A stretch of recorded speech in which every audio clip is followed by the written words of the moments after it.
గురూజీ 72 గంటల్లోనే ఫోన్ లోని అద్భుతమైన జ్యోతిష్య పరిష్కారం చూపిస్తారు. నమ్మండి, నమ్మకపోండి, ఇది నిజం. శ్మశాన కాళి రుద్ర చౌడీదేవి ఆరాధకులు నంబర్ 1 వశీకరణ స్పెషలిస్ట్. గురూజీ మనిషి పుట్టుక నుండి చనిపోయే వరకు వచ్చే అన్ని క్లిష్టమైన సమస్యలకు పరిష్కారం ఇక్కడ లభిస్తుంది. విద్య, ఉద్యోగం, వ్యవహారం, స్త్రీ ప్రేమ, పెళ్లి, సంతానం, స్త్రీ పురుష వశీకరణం, భూవశం, భార్యాభర్తల కలహాలు, కోర్టు సమస్యలు, విడాకుల సమస్యలు, చేతబడి, అప్పుల బాధ, ఇంకా మీకు ఎలాంటి సమస్యలు ఉన్నా 72 గంటల్లోనే శాశ్వత పరిష్కారం చేయబడును. అందరికీ నమస్కారం. ఇవాళ మనతో పాటు మన స్టూడియోలో వేదిక్ ఆస్ట్రాలజీ అయిన అనుపమ గారు ఉన్నారు. అనుపమ గారు, hearty welcome to our channel. Thank you మా. చాలా రోజుల తర్వాత మళ్ళీ ఇలా డ్యూయల్లో షూట్ చేస్తున్నాం. అవును. And being very very happy to share the set. So ఇవాళ సూర్య సంక్రమణం మేష ద్వాదశ రాశులకి ఎలాంటి ఫలితాలు ఇస్తుందో ఒకసారి వివరించండి. మనకి సూర్య సంక్రమణం అంటే మనకి ఎవ్రీ మంత్కి ఒకసారి రాశి చేంజ్ అవుతూ ఉంటారన్నమాట రవి. సో రవి సంక్రమణం మనకి సింహరాశిలో ఆగస్ట్ 17వ తారీఖున తెల్లవారుజామున 2 గంటలకి అంటే మిడ్ నైట్ 2 o'clock మనకి ఢిల్లీని గనక మనము సెంట్రల్ టైం బేస్గా చేసుకుంటే గనక ఆ టైంకి మనకి సింహరాశిలోకి రవి సంక్రమణం జరుగుతుంది. సో దీని యొక్క ఎఫెక్ట్స్ మనకి చూడడానికి ద్వాదశ రాశుల వాళ్ళకి ఎలా ఉండబోతుంది అంటే జనరల్గా ఇప్పుడు మనకు ఆల్రెడీ సింహరాశిలో కేతు సంచారం జరుగుతూ ఉంది కాబట్టి రవి ఎప్పుడైతే కేతుని కంజంక్ట్ అవుతుందో ఆగస్ట్ 17th నుంచి సెప్టెంబర్ 17th వరకు కూడా మనకి రవి కేతుతో కలిసి ఉంటారు కాబట్టి ఇది ఎవ్రీ 18 years ఒకసారి వస్తుందంటే 18 సంవత్సరాలకి ఒకసారి వచ్చే అరుదైన ట్రాన్సిట్ అనమాట. అంటే సింహరాశిలో స్పెసిఫిక్గా సింహరాశిలో 18 సంవత్సరాల తర్వాత వచ్చిన ట్రాన్సిట్. లాస్ట్ ట్రాన్సిట్ మనకి 2007లో జరిగింది. సో 18 సంవత్సరాల క్రితము ఈ పర్టిక్యులర్ టైంలో మీ వ్యక్తిగత జీవితాలలో ఎలాంటి చేంజెస్ వచ్చాయి అనేది మీకు ఆల్రెడీ కొద్దిగా గుర్తుంటుంది కాబట్టి ఇంచుమించు అలాంటి సిచ్యువేషనల్ ప్యాటర్న్సే మనకి మళ్ళీ వ్యక్తిగత జీవితాలలో మనకి కనిపించే ఛాన్సెస్ ఉంటాయి. జనరల్గా మనకి భృగునంది నాడి ప్రకారము రవికేతువుల యుతిని మనము ధ్వజకీర్తి యోగా అని చెప్పేసేసి చెప్తూ ఉంటాం అన్నమాట. అంటే కేతు అల్టిమేట్గా మనకి ఏం రిప్రజెంట్ చేస్తుందంటే కేతు యొక్క సిగ్నిఫికేషన్స్ ఏంటి అంటే హైయెస్ట్ పీక్ అనమాట. అది సక్సెస్ రూపంగా హైయెస్ట్ పీక్కి వెళ్ళడం అవ్వచ్చు, లేకపోతే మనం ఏదైనా ఒక టెరిటోరీని ఫర్ ఎగ్జాంపుల్ సోల్జర్స్ మనకి ఒక పర్టిక్యులర్ ఏరియాని గనక మన కోసం వాళ్ళు ఫైట్ చేసి ఆ పర్టిక్యులర్ ఏరియాని మన కంట్రోల్లోకి తీసుకొచ్చినప్పుడు మనము జెండా పాతేస్తూ ఉంటాం కదా, ఫ్లాగ్ హాయిస్ట్ చేస్తూ ఉంటాం మన టెరిటోరీ అన్నట్టు. అది కేతు రిప్రజెంట్ చేస్తుంది అనమాట. ఫ్లాగ్, నేషనల్ ఫ్లాగ్స్ అన్నీ కూడా మనకి నేషనల్ ఫ్లాగే కాకుండా ఎటువంటి ఫ్లాగ్స్ అయినా సరే మనము కేతుతోటి కన్సిడర్ చేస్తాము. మన లైఫ్లో సూక్ష్మంగా జరిగే ప్రతి విషయం కూడా కేతు సిగ్నిఫై చేస్తూ ఉంటుంది. సో అలాంటి కేతు మోక్షకారకుడు అనమాట. బేసికల్గా కేతు మనకి డిటాచ్మెంట్ తీసుకొస్తుంది, మనకి ఆధ్యాత్మికత వైపు మనల్ని ఎక్కువ పుష్ చేయడానికి ఇంపార్టెంట్ గ్రహము. అంటే ఈ మెటీరియలిస్టిక్ లైఫ్ని మనము రాహుతో కన్సిడర్ చేసుకుంటే కేతుకు వచ్చేసరికి ఏంటి అంటే స్పిరిచువల్ లైఫ్, ఆధ్యాత్మికంగా మనం ఎదగడానికి మనకి చాలా మట్టుకు హెల్ప్ అవుతుంది. అండ్ ఇంకొకటి ఏంటంటే కేతు చాలా మట్టుకు ఐసోలేషన్కి కూడా కారకుడు అవుతాడు. మనకి అకల్ట్ సబ్జెక్ట్స్ అంటే మనకి ఇప్పుడు గుప్త విద్యలు, తంత్ర విద్యలు, ఆస్ట్రాలజీ, న్యూమరాలజీ ఇవన్నిటికీ కూడా మనకి సూక్ష్మంగా మనము డీకోడ్ చేయడానికి ఏదైతే నైపుణ్యం కావాలో అదంతా కూడా మనకి కేతు గ్రహం నుంచే వస్తుంది. అలా కాకుండా ఇంట్యూషన్, మనకి ముందు జరిగే విషయాలు తొందరగా తెలవడానికి కూడా కొంతమందికి ఆ ఇంట్యూటివ్ పవర్ అనేది ఉంటుంది కదా, అదంతా కూడా కేతు నుంచే వస్తుంది. సైకిక్ ఎబిలిటీస్ అంటే వేరే రెలమ్స్లో, వేరే డైమెన్షన్స్లో ఉండే ఎంటిటీస్ తోటి మాట్లాడడానికి, స్పిరిట్స్తో మాట్లాడడానికి, ఆత్మలతో మాట్లాడడానికి ఇవన్నింటికి కూడా కేతు కారణం అవుతారు. రీసెర్చ్ ఫీల్డ్లో అంటే సైకాలజీ రీసెర్చ్ ఫీల్డ్ అవ్వచ్చు, లేకపోతే పిహెచ్డి ప్రోగ్రామ్స్ ఎవరైనా ఏదైనా పిహెచ్డి కోర్సెస్ చేస్తున్న వాళ్ళు ఉంటే కనుక దాంట్లో మనకి రీసెర్చ్ డేటా కలెక్ట్ చేయడానికి ఏదైతే ఎక్స్పీరియన్స్ కావాలో అదంతా కూడా మనకి కేతు గ్రహం నుంచి మనకి వస్తుంది. ఇది మనకి జనరల్గా కేతు యొక్క సిగ్నిఫికేషన్స్ అన్నమాట. ఇప్పుడు అట్లాగే మనము రవి యొక్క సిగ్నిఫికేషన్స్ తెలుసుకుందాం. అసలు రవి గ్రహం ఏంటి, ఈ కేతుతో కలిసి సింహరాశిలో కలిసినప్పుడు ఎలాంటి సిచ్యువేషన్స్ వస్తాయి, గ్లోబల్ లెవెల్లో ఎలాంటి సిచ్యువేషన్స్ వస్తాయి, అండ్ వ్యక్తిగత జీవితాలలో ఎలాంటి సిచ్యువేషన్స్ వస్తాయి. సో రవికి వచ్చేసరికి ఏంటి అంటే, రవి గ్రహము జనరల్గా మనకి తండ్రితోటి కనెక్ట్ చేస్తాము. మన లైఫ్లో మన ఫాదర్ యొక్క ఇంపార్టెన్స్ ఏంటి, ఫాదర్ ఫిగర్స్ యొక్క ఇంపార్టెన్స్ ఏంటి, గవర్నమెంట్ మన లేదైతే సెంట్రల్ గవర్నమెంట్ అవ్వచ్చు, లేకపోతే రీజన్ గవర్నమెంట్స్ ఏవైతే ఉంటాయో ఆ గవర్నమెంట్ లీడర్స్, అథారిటేటివ్ ఫిగర్స్, అథారిటీగా ఉండేవాళ్ళు, మనకి జాబ్స్ చేసే వాళ్ళకి మేనేజర్ లెవెల్స్లో ఉండే అథారిటేటివ్ ఫిగర్స్ అంతా కూడా మనము రవిగ్రహంతో కనెక్ట్ చేస్తాము. న్యాచురల్గా మనకి నైసర్గిక కాలపురుష కుండలిలో రవి మనకి ఆత్మకారకుడు అవుతాడు. అంటే మనం ఉదయం లేవగానే కనిపించే ప్రత్యక్ష దైవం మనము సూర్యనారాయణ మూర్తిగా చెప్పుకుంటాం కాబట్టి మన యొక్క ఆత్మ నిర్దేశన చేయడానికి కూడా ఇక్కడ రవిగ్రహం చాలా ఇంపార్టెంట్ అవుతుంది. సో అలా కాకుండా మన ఎథిక్స్ ఏంటి, మనం వాల్యూస్ ఏంటి, మనం ఎంత డామినెంట్ నేచర్ తోటి ఉంటాము, మన క్యారెక్టర్ ఎలా ఉంటుంది, మన ఈగో ఎలా ఉంటుంది. రవి ఈగోని రిప్రజెంట్ చేస్తే కేతు ఈగోని బ్రేక్ చేసే గ్రహం అన్నమాట. ఎందుకంటే కేతుకి తల ఉండదు, హీస్ అ హెడ్లెస్ బాడీ కాబట్టి ఈగో అనే కాన్సెప్ట్ కేతుకు ఉండదు. మోక్షకారకుడు దేనిపైన ఇంట్రెస్ట్ ఉండదు కాబట్టి ఎప్పుడైతే ఈ ఈగో రిప్రజెంట్ చేసే రవి ఈగో లేని కేతుతో కలిసినప్పుడు ఎలాంటి సిచ్యువేషన్స్ వస్తాయంటే, ఎప్పుడైతే మనము ఈగోని సరెండర్ చేస్తామో అప్పుడే మనము సక్సెస్ వైపు అడుగులు వేయడానికి హెల్ప్ అవుతుంది. అంటే మనం ఎంత ఎదిగినా ఒదిగి ఉండాలి అనేది మనం ఏదైతే చెప్తూ ఉంటామో ఈ కాంబినేషన్ మనకి రిప్రజెంట్ చేస్తుందన్నమాట. ఇది మనకి బేసికల్గా ఈ రవి కేతువుల యుతి ఒక కాన్సెప్ట్ అవుతుంది.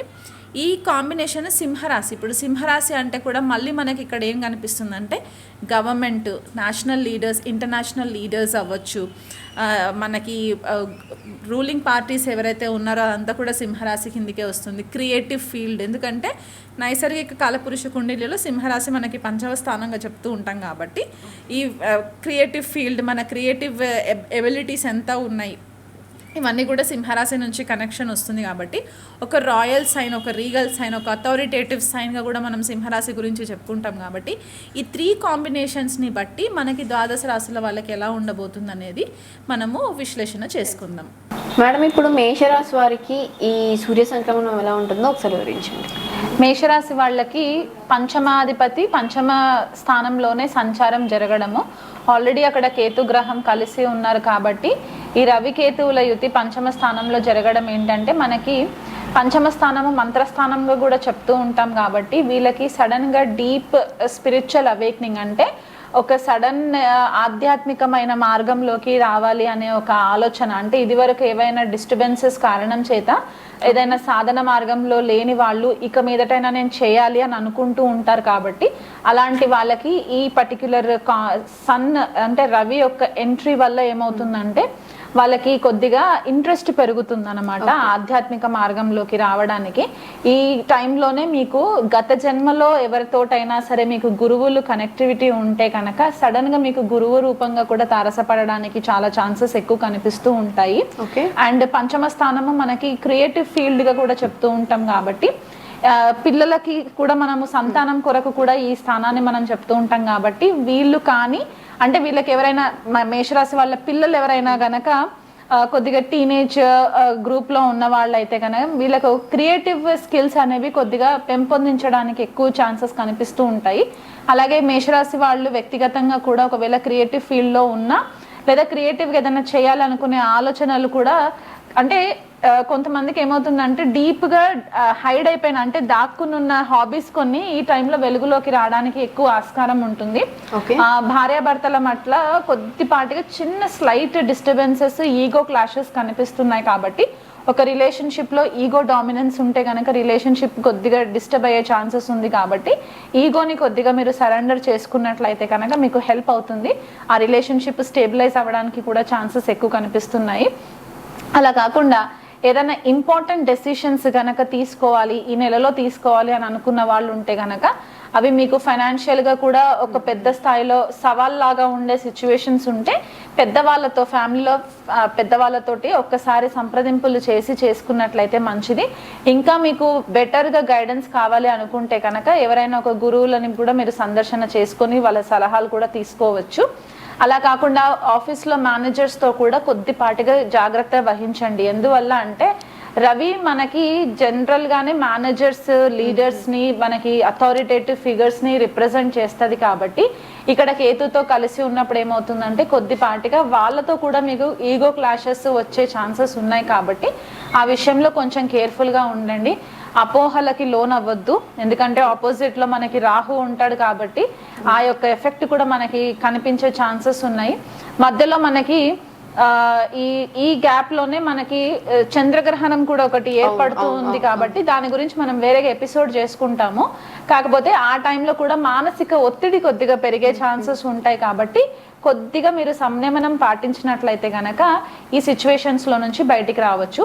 ఓవరాల్ గా ఈ పర్టిక్యులర్ కాంబినేషన్ ఏంటంటే ఏదైనా ఒక మంత్రం గనక మీరు రెగ్యులర్ గా మనము రెమెడీస్ లో చెప్పుకునే మంత్రం కాకుండా మీరు మీ ఇష్టదేవతను ఎవరినైతే ఎక్కువ కొలుస్తూ ఉంటారో ఆ ఇష్టదేవత మంత్రంని గనక మీరు రెగ్యులర్ గా చాంటింగ్ చేసుకోవడం వల్ల మీకు మంత్రసిద్ధి యాక్టివేషన్ అయ్యే ఛాన్సెస్ ఉండి ఆధ్యాత్మిక మార్గంలో మీ సోల్ క్లెన్సింగ్ అవ్వడానికి కూడా మీకు మంచి రిజల్ట్స్ కనిపించడానికి ఈ కాంబినేషన్ హెల్ప్ అవుతుంది.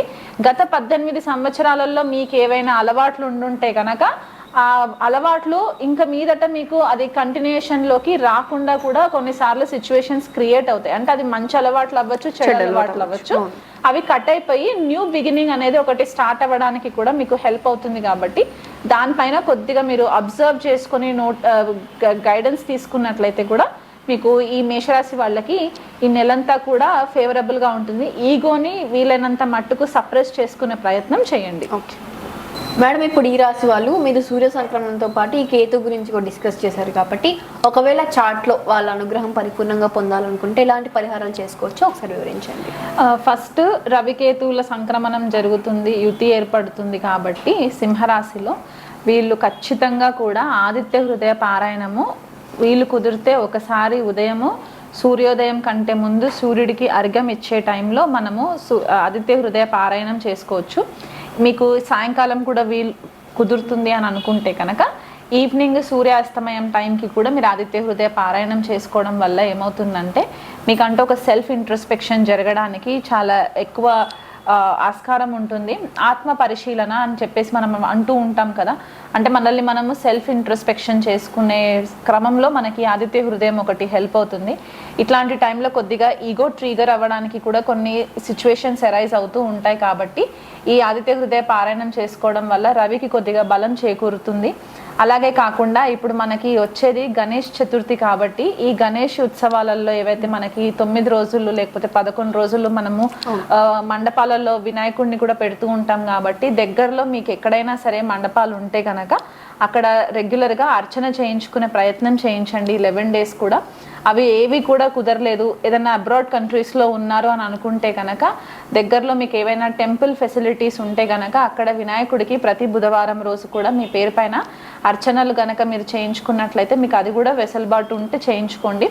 అది కూడా మాకు పాసిబిలిటీ లేదు అని అనుకున్న వాళ్ళు, అంటే ఇంకా కొంచెం డెజర్టెడ్ కంట్రీస్లో అసలు హిందూయిజం లేని కంట్రీస్లో ఉన్నట్లు వాళ్ళు ఉంటే కనుక మీరు ఇంట్లోనే వినాయకుడిది అష్టోత్తరం ఉంటుంది కాబట్టి ఆ అష్టోత్తర పారాయణము ఉదయం సాయంత్రం గనక మీరు రెగ్యులర్గా చేసుకోండి.